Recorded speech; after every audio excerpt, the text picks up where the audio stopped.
அகஸ்தியன் எப்படி தனது வாழ்க்கையில் பல சக்திகளையும் அறிந்து துருவனாகி அவன் திருமண ஆன பின் ஒரு கணவனும் மனைவியும் வசிஷ்டரும் அருந்ததி போன்று வாழ்ந்து நலாயினி போன்று கணவனும் மனைவியும் ஒருவரை ஒருவர் மதித்திழந்து சாவித்திரி போன்று அவர்கள் கணவனும் மனைவியும் இருமணமும் ஒன்றி வாழ்ந்து அவர்களது இல்லற வாழ்க்கையில் இருளை அகற்றி அருள்வழி வாழ்ந்து அவர்களது வாழ்க்கையில் அகண்ட அண்டத்தையும் அறிந்துணர்ந்து அவர்கள் இப்பிறவியில் இருளை அகற்றி பேரின்ப பெருவாழ்வு வாழ்ந்து இன்றும் பிறவியில்லா நிலை என்னும் அருள் வாழ்க்கையை வாழ்ந்து வருகின்றனர்.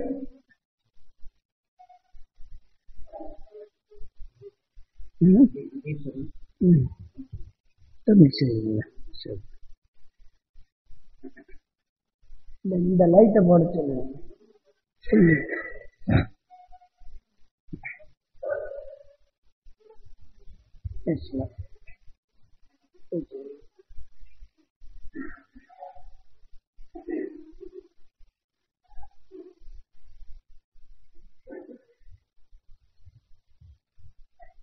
இவ்வாறு அவர்கள் இரு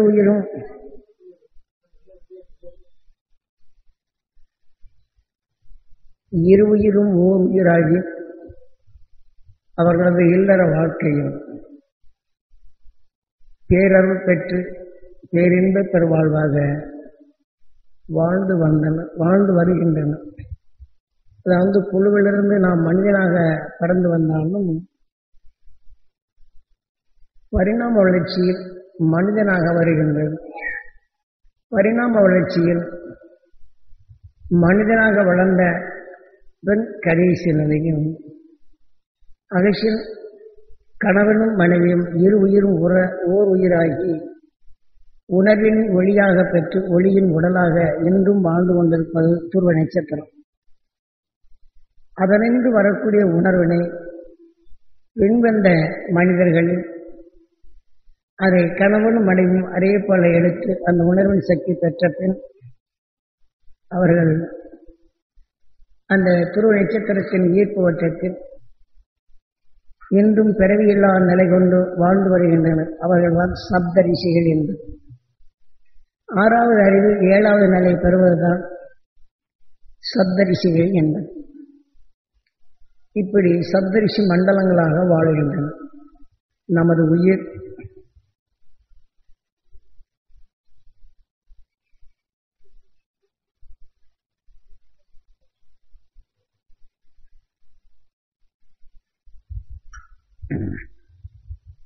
வான்வீதியில் உயிரணு தோன்றி புவியின் ஈர்ப்புக்குள் வந்து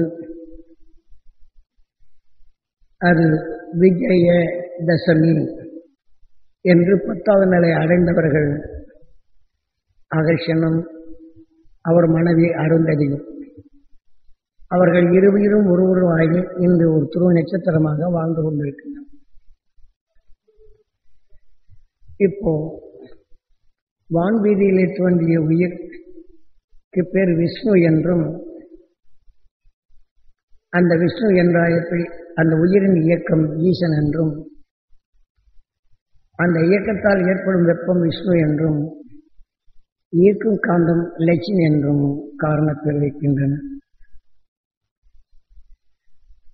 ஆகவே நமது உயிருக்கு பேர் விஷ்ணு, இயக்கத்திற்கு பேர் ஈசன், ஈர்க்கும் சக்தி பேர் காந்தம் லட்சுமி.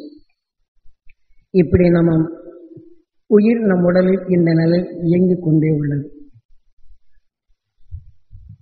இப்போ உதாரணமாக ஆரம்பத்தில் இந்த உயிர் நம் பூமிக்குள் வந்து ஒரு செடியின் சத்தை அதன் நுகர்ந்து அந்த உயிரிலே பட்ட பின் அந்த செடி எந்த மனம் பெறுகின்றதோ அந்த மனத்திற்கு தக்க அந்த உணர்ச்சிகள் வெளிவருகின்றது. இந்த உயிர் அந்த செடியின் சத்தை நுகர்ந்த பின் உயிரில் மோதிய பின் ஓ என்று இயக்கி அந்த செடியின் உணர்வுகள் இந்த உயிரை சுற்றி இயக்கி அந்த உணர்வு சக்தி உடலாக அமைகின்றது. ஓம்.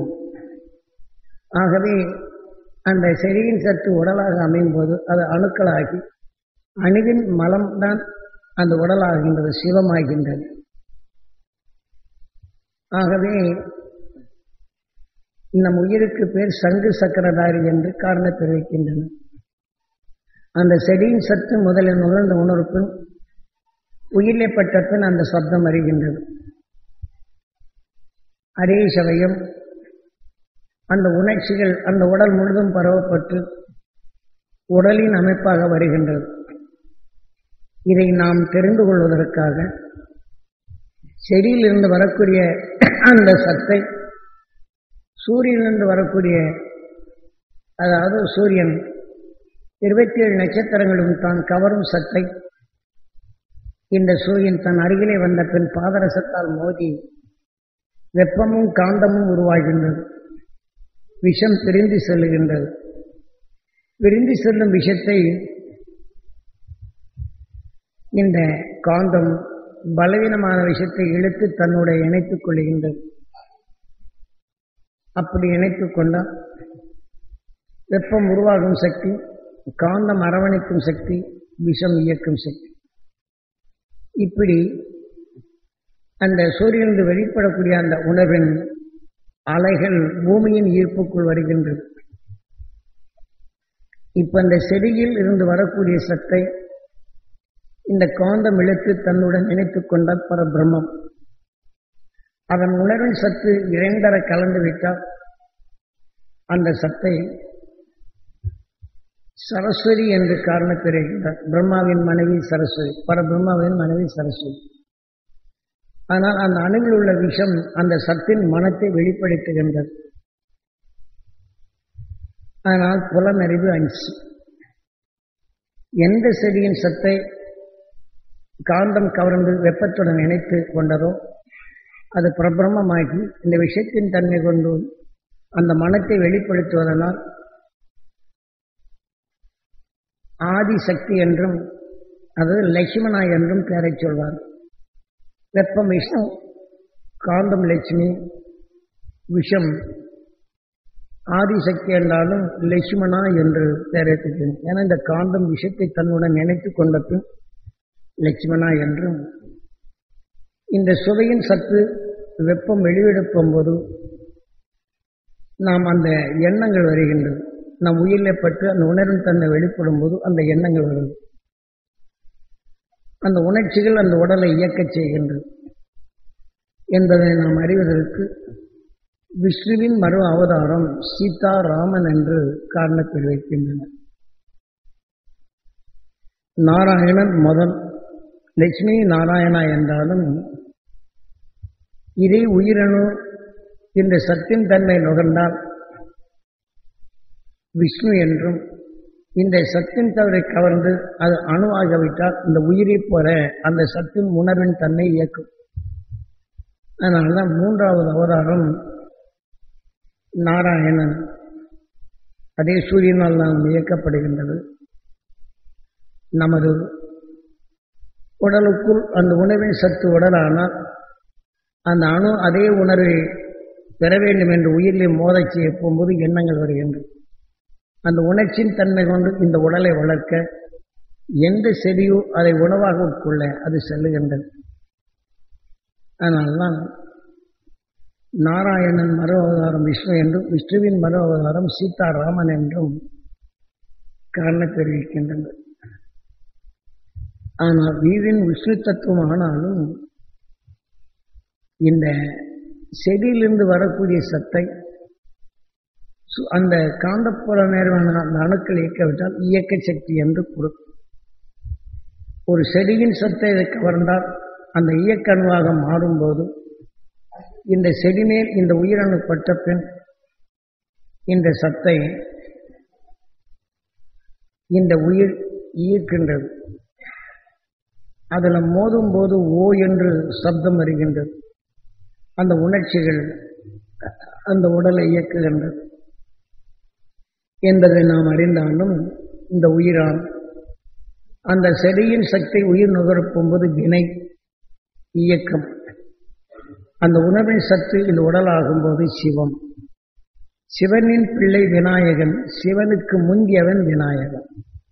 இந்த உடலாவதற்கு முன் அந்த செடியின் இயக்கமே வினை என்றும், அதன் உணர்வுகள் இந்த உயிருடன் சேர்த்து உடலாக அமையும் போது சிவம் என்றும், இந்த சிவத்துக்குள் அந்த அணுவின் தன்னை எந்த செடியின் சத்தை நுகர்ந்ததோ அதன் உணர்வின் சக்தி மீண்டும் நுகரப்படும்போது மூஷிக வாகனம்.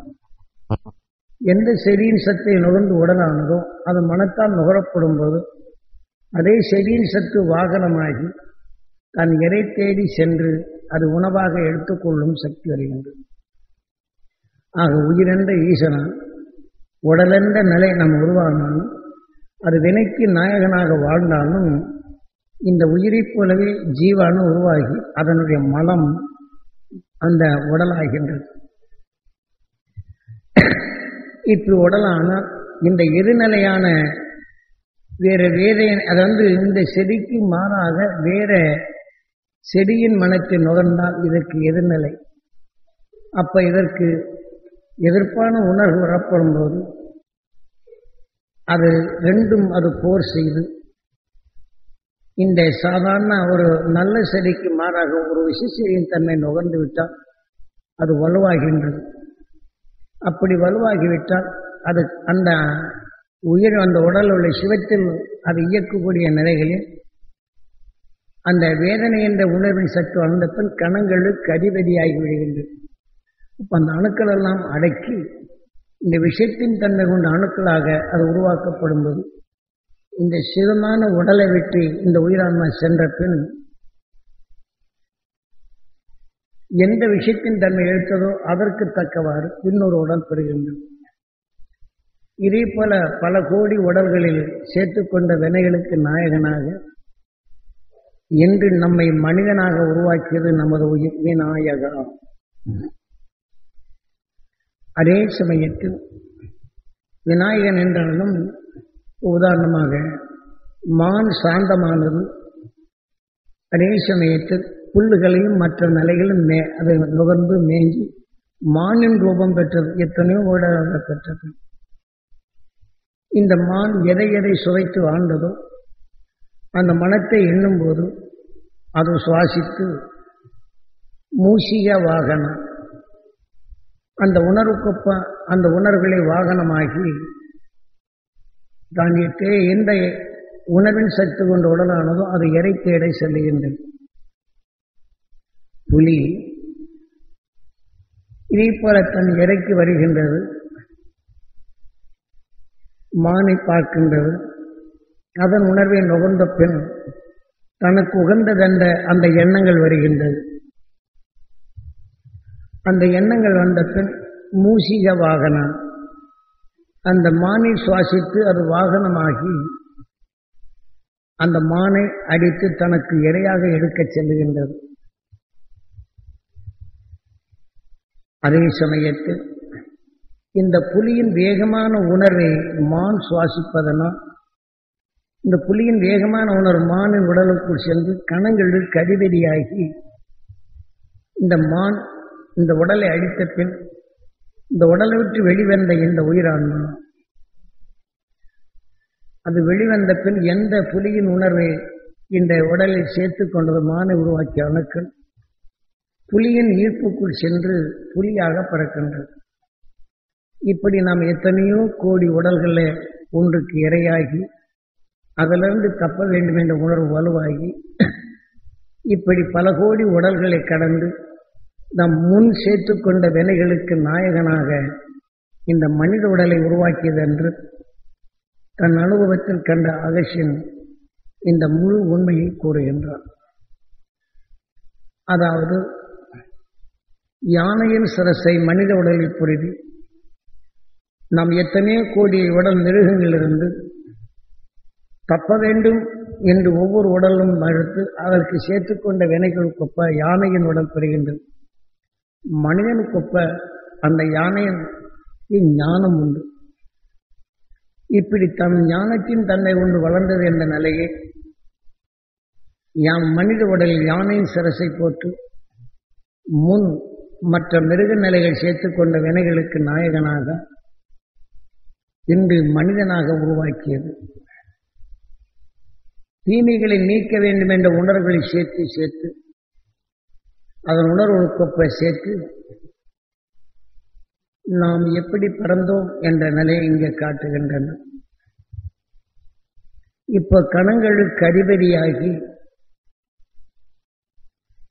நாம் உடல் உள்ள நஞ்சை மலமாக மாற்றுகின்றது. ஏனென்றால் தீமைகளிலிருந்து நீக்க வேண்டும் என்ற உணர்வை சேர்த்து கணங்களுக்கு அதிபதியாகி தன் உடல் உள்ள நஞ்சை மலமாக மாற்றுவதனால் கணபதி.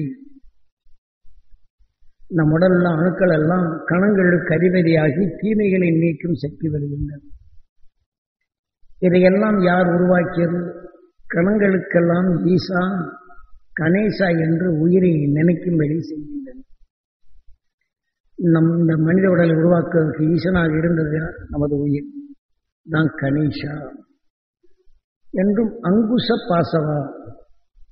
நமது உடல் நஞ்சை அதை அடக்கி அது மலமாக மாற்றி விடுகின்றது. அதனால அங்குச பாசவா என்று காரணம் தெரிவிக்கின்றன.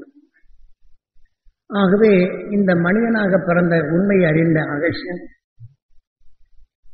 பல தீமைகளை அகற்றிடும் வலிமை பெற்றான்.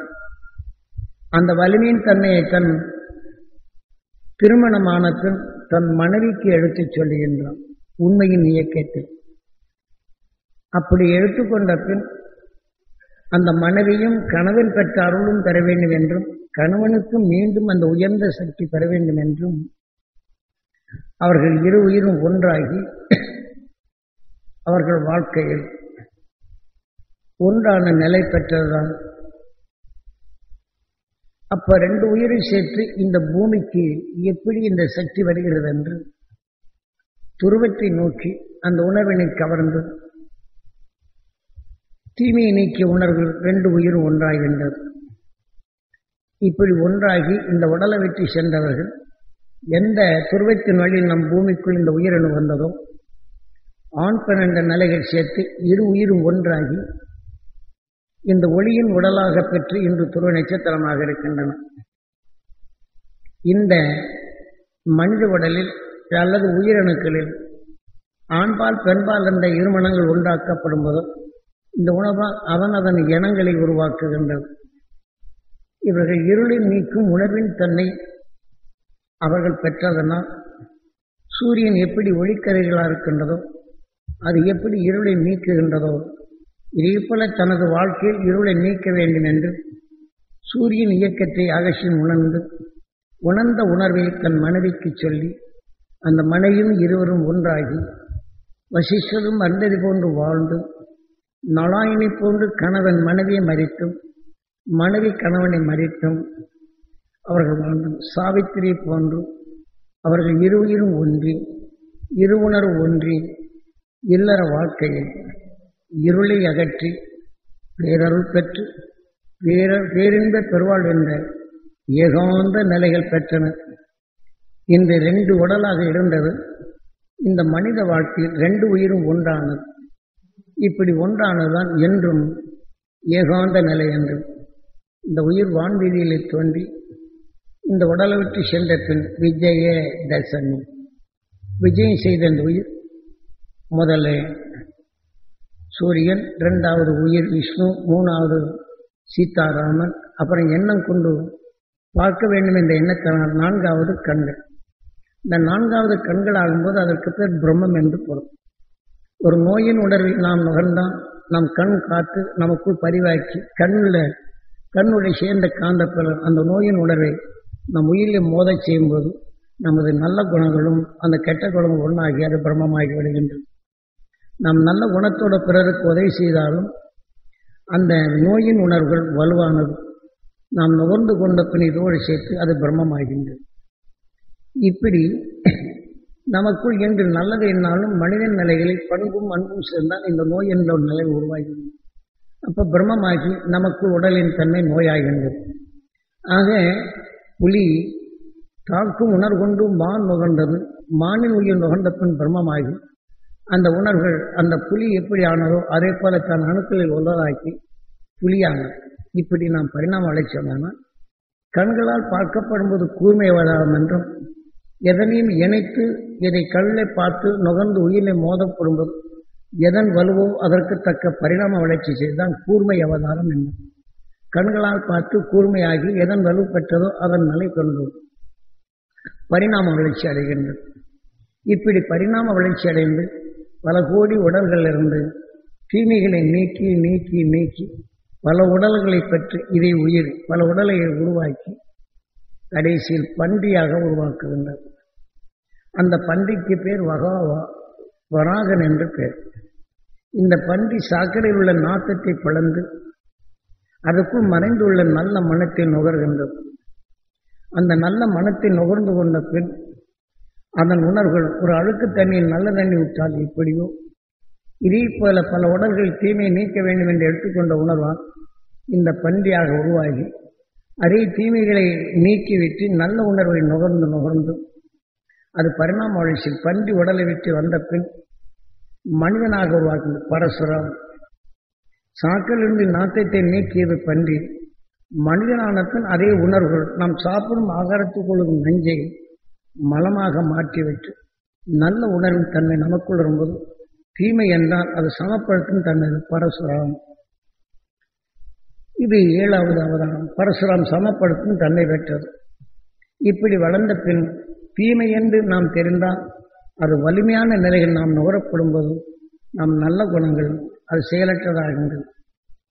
அப்போ அதனால்தான் அதற்கு வாலி என்றும் ஒரு உடலையோ கோபமோ மற்ற வெறுப்பான நிலைகள் நாம் கண்ணிலே பார்க்க நேர்ந்தால் அது உணர்வின் தன்மை நாம் நுகர நேர்ந்தால் வாலி. அதனுடைய வலிமை கொண்டு நாம் நல்ல குணங்கள் இருந்தாலும் ஒரு நோயாளி பார்த்த உடனே நாமும் அழுக ஆரம்பிக்கிறோம். ஆனால் காப்பாற்ற எண்ணுகின்றோம், நாம் அழுக ஆரம்பிக்கின்றோம். அல்லது அவன் வேதனைப்படுவது போன்று நமக்கும் அந்த பதட்டமும் ஒரு அதிர்ச்சி உண்டாகின்றது. அதனால்தான் நாம் பிறருடைய நோய்களை நுகரப்படும் போது வாலி என்று காரணப்பிறக்கும். இதே உணர்வு உடலுக்குள் போயிட்டால் நாம் நல்ல குணங்களை அவர் எப்படி நோயானதோ நம் உடலுக்குள் நல்ல அணுக்கள் சேர்த்து கொண்டதும் இரணியன் என்று அதை நல்ல குணங்களை கொண்டு விடுகின்றது. அதனால்தான் அதற்கு இரணியன் என்று காரணத்தில் வைக்கின்றது. இப்ப நாம் பலருடைய எண்ணங்களை நாம் பார்க்கப்படும் போது பலருடைய நோய்களை பார்க்கிறோம், கோபப்படுவரை பார்க்கிறோம், வெறுப்படையோரை பார்க்கின்றோம். அதனால் அதையெல்லாம் நுகரப்படும் போது பல எண்ணங்கள் மனிதனானது பல நிலைகளை நாம் தெரிந்துகின்றோம். ஆகவே தீமை என்று தெரிந்து கொண்ட பின் இந்த தீமையை அன்று அகசியன் தீமையை நீக்கும் உபாயத்தை கண்டு அது வான்வீதியிலிருந்து வரக்கூடிய மின்னலின் உயிர்கரியிலும் அவன் நுகர்ந்து அந்த தீமை எப்படி ஒரு மின்னல் தாக்கியவனை மற்ற செடி கொடிகள் கரைக்கி விடுகின்றதோ இதே போல பல உபாயங்களை கண்டு பல தாவர இனங்கள் துணை கொண்டு அந்த மின்னல் இயக்கத்தை தன்னை தாக்கிறாது அதன் உணர்வின் தன்மை தனக்கு உடலை சேர்த்து அந்த தீமைகளை நீக்கும் சக்தி பெறுகின்றான். அப்போ அந்த தீமைகளை நீக்கி இந்த உணர்வு பிறப்பும்போது தன் உடலுக்குள் சென்றத்தன் இந்த தீமையை நீக்கி பழகின்றான். அதான் நரசிம்மா என்றும் பல தீமைகள் உணர்வை தனக்குள் செல்லாதபடி அது கற்றுக்கொண்டனர். இதே போல கணவன் மனைவியும் தனக்குள் சேர்த்து அந்த வலுவான உணர்வு ஒன்றாக சேர்த்து தீமை தன் கணவனுக்கு வராமலையும் தன் மனைவிக்கு வராதபடி அவர் வாழ்க்கையை வளர்ந்தனர். ஆக அவர் நரசிம்மனாக வாழ்ந்தனர். இந்த இரு உயிரும் ஒன்றானது இப்ப இறக்கப்படும் 2 உருவம் ஒன்றாகிவிடுங்கள். இந்த உடலை விட்டு சென்ற பின் அந்த ஆன்மா எந்த துருவத்தை எண்ணியதோ அந்த துருவத்தில் இன்றும் துருவ நட்சத்திரமாக இந்த பூமிக்கு வந்த ஒரு உயிர் மனிதனான நிலையிடம் விஜய தசம் 10வது நிலை அடைந்தது. அந்த உண்மையை சாதாரண மக்களும் நாம் அறிந்து கொள்வதற்குத்தான் நீர்நிலை இருக்கிற பக்கம் விநாயகரை வைத்து அதாவது வடமேற்கில் பார்க்கும்படி செய்து வடகிழக்கில் நாம் வணங்கும்படி செய்வார்கள். ஆகவே இதையெல்லாம் நாம் உண்மை சாதாரண மறைமுகமாக நடந்த உணர்வு எத்தனையோ கோடி உடல்களை கடந்து வந்த பின் இதை செய்கின்றன. அதே சமயத்தில் அகசியன் தன் தாய் தந்தை சொன்ன அவர்களை கடவுளாக்கி அவர்கள் தான் நம்மை மனிதனாக உருவாக்கினார்கள். அவர்கள் தான் நம்மை இத்தனை வகையில் வளர்த்து தெய்வமாக காப்பாற்றி நல்வழி காட்டி நம்மளுக்கு குருவாகவும் இருந்தவர்கள் என்ற நிலையில் அகசின் முதலில் அறிந்தவன். ஆகவே ஏனென்றால் நம்மை வேற யாரும் உருவாக்கவில்லை. நம்மளுக்கு கடவுள் யார்? அன்னை தந்தை தான். அவர்கள் தெய்வமாக காத்தது அன்னை தந்தை தான். குருவாக இருந்ததும் அன்னை தந்தை தான் என்ற உண்மையின் நிலையை அந்த முதல் மனிதனான நிலையில் அவன் அறிந்து கொண்ட பின் அன்னை தந்தை அருளை பின்பற்றி அவன் கண்டுணர்ந்த உணர்வெல்லாம் தனக்குள் தெளிவாக்கி திரு நட்சத்திரத்தின் உணர்வை பெறுகின்றான். இப்போ பெண்ணின் தாய் தந்தையரும் அதே நிலையில் வளர்த்தவர்கள், கணவனின் மனைவியும் கணவனை வளர்த்து கொண்டு தாய் தந்தை, இந்த 4 பேரும் சேர்த்து ஆண் பெண் என்ற நிலையில் தனித்தனியாக பெண்ணை உருவாக்கிய தன்மை, ஆணை உருவாக்கிய தன்மை, இவர்கள் 2 பேரும் ஒன்றாக சேர்த்து இந்த உணர்வின் தன்மை இணைக்கப்படும் போது இவர்கள் 2 பேருமே அன்னை தந்தை எண்ணி இந்த உணர்வின் தன்மை எடுத்து தன் கணவன் உயர வேண்டும் என்றால் இது பிரம்மத்தின் தன்மை அடைந்தது. இப்படி அவர் இணைந்து உணர்வு கொண்டு அந்த துருவத்தின் நட்சத்திரத்தின் பெயரை இந்த துருவத்தின் நிலை எண்ணி இந்த உடலை விட்டு பிரிந்து சென்ற பின் இன்று துருவ நட்சத்திரமாக இருக்கின்றான் முதல் மனிதன். இப்போ அவர்கள் தனக்குள் மின்னலின் உணர்வின் தன்மை படுத்து தனக்குள் இருளை நீக்கினர். இந்த மின்னல் என்ற நிலைகளை சூரியன் தனக்குள் கவுந்து ஒளிக்கதிர்களாக மாற்றுகின்றது. அப்போ அந்த ஒளிக்கதிர்களாக மாற்றும் போது துருவத்திலிருந்து வரக்கூடிய அதன் நிலைகள் தான் நம்ம பூமிக்குள் வருகிறது. இந்த இவர் இருவருமே இந்த துருவத்தின் ஆற்றலை தனக்குள் பிரித்து இவர் உடலை சேர்த்து இந்த உடலை விட்டு சென்ற பின் இன்றும் துருவ நட்சத்திரத்தின் ஈர்ப்புகள் 6வது அறிவு 7வது நிலை பெற்றது. கணவன் மனைவி இந்த நிலை தான் சப்தரிஷி மண்டலம் என்பது.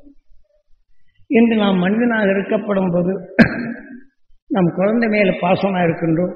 நாளை இவருடைய செத்தை தோடி வச்சிருக்கின்றோம். நான் உடலை விட்டு போறோம். தன் குழந்தை என்ன செய்வான் என்று எண்ணினால் இதே குழந்தை மேல் பாசமானால் இந்த குழந்தையின் உடலுக்குள் இந்த ஆன்மா வந்தது. கடைசியில் அதனுடைய நோயை எப்படி வளர்த்ததோ அதே போல குழந்தையின் உடல் இதே போல ஆவியாக அந்த நோயை உருவாக்கி வருகின்றது. இதே போல நம்மளுக்கு கடன் கொடுக்கவில்லை என்றால் இப்படி செய்துவிட்டானே என்று எண்ணும் போது அங்கே சென்றாலும் இதே நிலை ஆகிவிடுகின்றது. அவன் உடலை சென்றுவிடும். இப்படித்தான் மனிதனானத்தின் இன்னொரு போய் ஆசை நிமித்தம் பேயாகி அந்த உடலை நோயாக்கி இந்த உடலை விட்டு இந்த உயிரான்மா சென்று விடுகின்றது. மீண்டும் பிறவி நிலைக்கு வருகின்றது.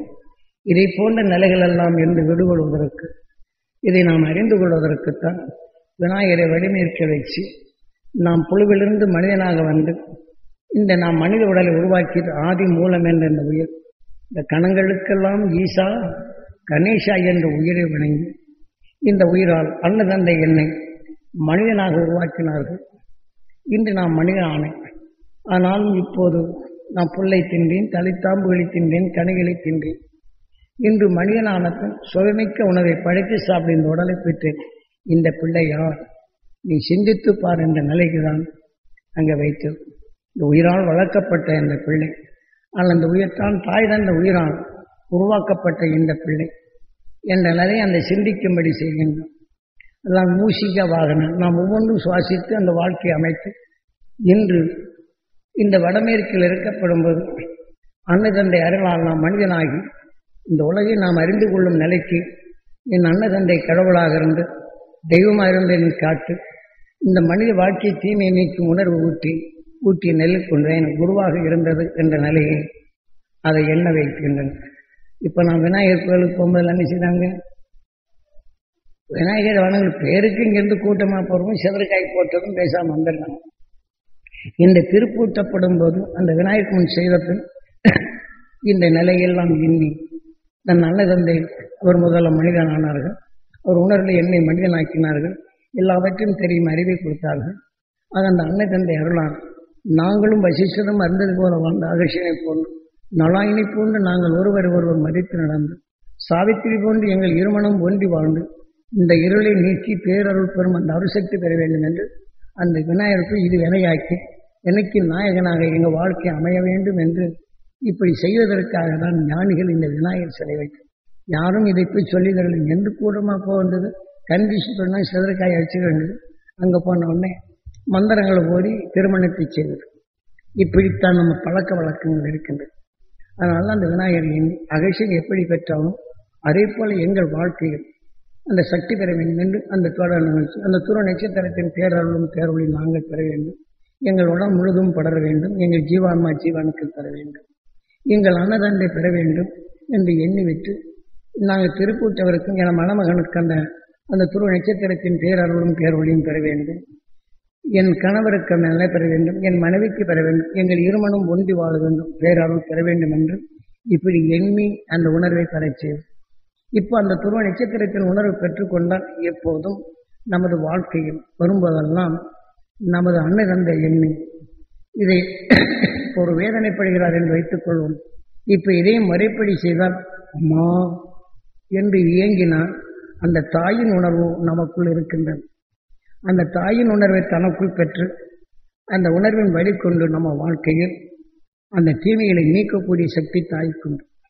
அதனால்தான் அம்மா என்று தனக்கு வணங்கும்படி தாய் தந்தை எவரொரு வணங்குகின்றனரோ எந்த நிமிடம் நமக்கு வந்தாலும் அந்த தாயை எண்ணி அந்த வேகமான உணர்வை தனக்குள் எடுத்து அந்த சக்தி பெற முடியும். ஆகவே அதை பெறச் செய்வதற்குத்தான் இந்த விநாயகர் தத்துவத்தில் இந்த மனிதனுக்கு பின் அந்த அன்னதந்தை நாம் எண்ணி அன்னதந்தை அருளால் அந்த துருவ நட்சத்திரத்தின் பேரருளும் பேரொழியும் நாம் பெற வேண்டும் என்று இயங்கி அந்த அருளை பெறச் செய்வதற்கு தான் ஞானிகள் சொன்னது.